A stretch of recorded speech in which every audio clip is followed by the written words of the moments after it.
Texas Attorney General Ken Paxton's current legal troubles may be over. The Department of Justice in the final weeks of the Biden administration dropped its abuse of power investigation against Paxton. Fox 4's Peyton Yeager live with some of that reaction to the news. Peyton. Hi, Steve. And Ken Paxton quick to take to social media earlier today when the news was made public, taking jabs at former President Joe Biden and also John Cornyn, who he's likely to run against in the Republican primary in 2026. Now Paxton's most serious legal hurdle appears to be cleared. In a new report released Thursday, the Associated Press, citing sources, says it learned the Biden Justice Department quietly decided not to prosecute Texas Attorney General Ken Paxton. Paxton under FBI investigation since 2020 after his closest aides accused him of bribery and abusing his office to help one of his friends and political donors, Nate Paul. The Texas House later impeached Paxton over the same allegations, but he was acquitted by the state Senate after a 2-week trial. Paxton celebrated on social media Thursday, calling the investigation politically motivated nonsense. He also wrote, "Care to comment now, John?"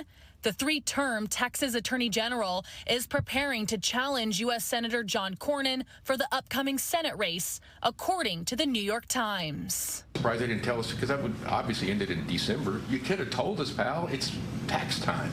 At an unrelated press conference in Dallas on Thursday, Paxton's attorney said he was also surprised the decision was made under the Biden administration, but never believed, in his opinion, there was a case that could be prosecuted. No jury was ever going to convict, in my view, based upon the testimony of the whistleblowers after the impeachment trial, because they said such silly things. Ever since he's been in office, he's had some kind of investigation or indictment hanging over his head, and now it looks like it's over with. Last year, Paxton also agreed to pay nearly $300,000 in restitution under a deal to end a security fraud case of which he was indicted back in 2015. As for the most recent investigation, only Paul faced criminal charges, and he reached a plea deal earlier this year. There was no restitution order, which means the bank did not lose any money. So that big federal investigation ended in a whimper.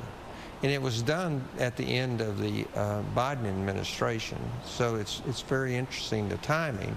So essentially, it would be hard to charge a public official of the stature of Paxton for essentially being involved in not much of a crime, if one at all. Paxton has not officially said he is running for U.S. Senate, but he has been very critical of Senator Cornyn's bid for re-election.